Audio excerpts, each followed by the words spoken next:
hồ của nó là nó cái là mấy cái kiểu cái chủ như thế.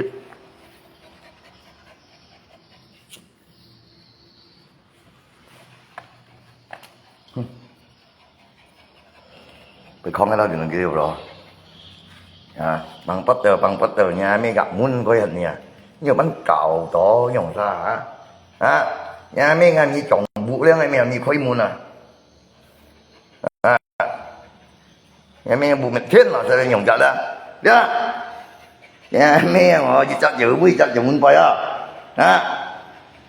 nhồng sai mà làm này như vậy nhồng sai trong bóng kia này mà trên một liền xì ăn hồi phía cái này gì thế này các hoàng mà liên bó xe ya kalau các kiểu hình nhai tapi kalau các kiểu mình nhai như là chỉ có apa kalau các kiểu hình nhai bởi vì tại bộ sĩ tăng kalau các kiểu mình nhai thì tiếng tàu như là chỉ có mày nhiều trận luôn này còn như thế nào thế mà nghe miếng lấy kiểu dầu khói mua là vì ngay ngờ cái muốn cái này chín hệt ngắn gì nhưng mà tôi kêu giờ kenapa dia khói cái gì nhỏ đúng không cái buộc gì bạn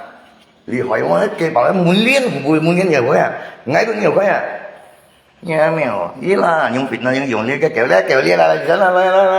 lấy cái kiểu gì để làm gì như con như vậy thì mồi thế mà như món sáng xây cho nhà hiểu không các kiểu như chúng kiểu cái kiểu liên gì telephone là sạc cũng ly đồng nọ yang á kẻ nó phải nhiều ngày kiểu con nó mồi bú sợ lại đi nó lồng mè đi nó phải nhiều ngày cái mẹ sợ đây giờ tiếng cầm còn cắn nhát kiểu như nó chọc lên kiểu là những gì bỏ những gì thôi là còn là gì hay mà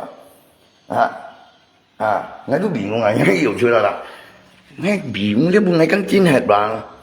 ngay lúc nhiều khói nó phải cái mùi nhiều khói biết kiểu muốn coi ngay gì ngay lúc mua gì cái bằng bắt là bằng cái chiều phúng nào cái kiểu mà chiều phúng đi nhiều chiều kiểu vụ xịt chín là bằng cái chiều sụt được 5 triệu là phải hạt thì nó giúp mình cái tươi cái kiểu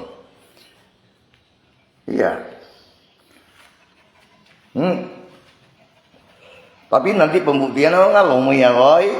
dan ngay dia pribadi theo meme dan ngay panggil kali si ya kan mereka punya namanya itu gì email còn cái gì perlindungan hewan email hợp dụng ký cái hình kiểu dan kalau memang buktikan kalian hình hình kiểu như còn như dê con như tập tập ngồi tại tóc ngay mình trong polisi đang đang ngay trong như JP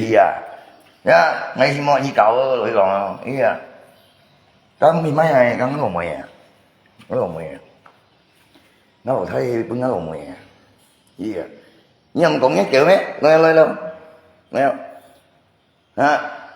những gì bắt lại bắn cái nhiên chi để bắn ngay không bắt dịch những gì bắt nhiều nhỉ bắt cũng gì là sạc gọi là đấy kiểu là đấy làm cái này nghe bảo jangan này iya kurang ajar yang ini ini kurang ajar kau chuyện kau đâu ngapa orang lili kau hilang ngapa orang lili đến hết dịch lì như được con nó jadi ini chim kiểu ini còn cái đằng chứ ini tuh kau còn cái komentar hàng cái lời ngáp bụi aja bahwa cái còn các kiểu đó chơi ngáp bụi nhưng cái pembuktian aja kalau tidak terbukti berarti tidak bisa pulang kalau terbukti silakan diproses saya itu pernyataan saya yang sangat keras dan tegas buat kamu Lisian ini jangan ngada-ngada bermain media sosial ya main fitnah sama main ini buat main-main gak kau kalau kau mau cari anjing itu ada di rumah saya ya tapi kalau itu bukan anjingmu kau tahu risikonya apa kalau anjing kamu sejak kapan kau punya anjing itu kau ceritakan baik-baik ada 2 pemilik di situ adik saya sama saya ya sama orang yang kasih saya siap nggak kau proses atau ku apakan kau coba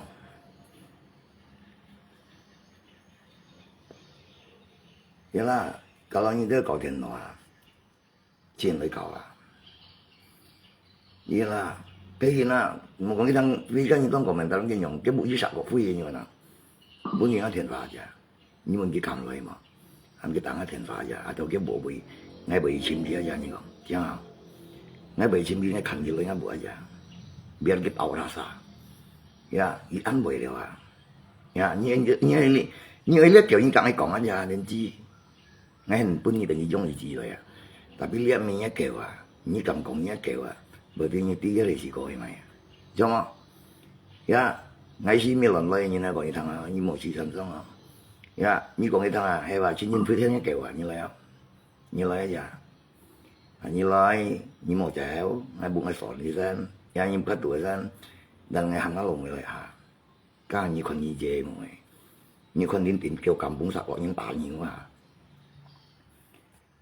ya như chỉ gì xong kì có nói cầu chính chủ rồi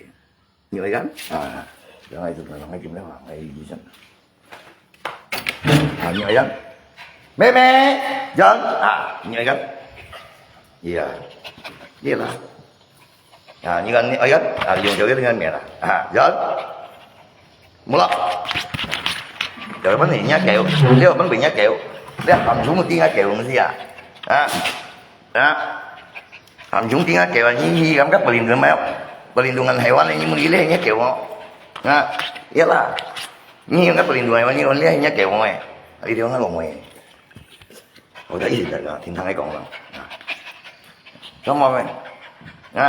cái kẹo đó liền nó bụt liền nha như là mà nó bị hiệu nhá kẹo nhưng mà xử lý mấy như bạn nhìn gì nhá kẹo còn mấy đôi quần đùa là như là nhưng mấy người nhìn chỉ về người nhìn chỉ nó kêu nghe nhà mấy người phun người nổi người cái皮肉bè như là đi bằng phất rồi nhưng mà anh còn muốn đi tới peduli hewan ini kau DJ mau ini pos komunitas peduli hewan aja nyamnya komunitas peduli hewan kita nyilai aja coba saja cungi aja pakai tahu kau bawa manggu ini kurang aja cái komunitas kita tahu aja dân sinh dạng này dùng cái nhắc kiểu cũng là chính trị đâu mà ngay còn khẩu ấy là cho gì chỉ đâu sao được bao ngày nhưng chịu kiểu như không hát kiểu nhóm trong cái hình sự luôn cái hàng cái phòng chỉ nghe cũng nhiều à你ลี้鬼落里个梦，你当时你这样你看好，有没有？有那回事就家来了吧？因为kurang ajar yang ya吧？我们这个这个会，那些狗妹妹啊，ya komunitas peduli hewan，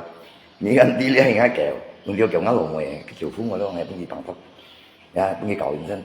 你睇咩咧？我喺度離線啲咁多啲啊komunitas。bao liếc kiểu chát kiểu cái nghe hàng gì cái kalau lihat meja kiểu ngay pagi xong tuần tháng atau cái thao của ảo kalau lihat cái kiểu chỉ là cái bentuknya như là giờ sẽ mẹ xong gimana nih kiểu ya gimana nih kiểu như là giờ sẽ là kiểu Yang này rồi mấy mét nhưng mà tại cái rồi như bằng một điện nó ra liền chi biarkan cái còn còn như durian như lo ông cái nó hả những cái bột tiếng aja ya như bột tiếng gì các ngày chỉ trong là bột thôi bà để cái còn mày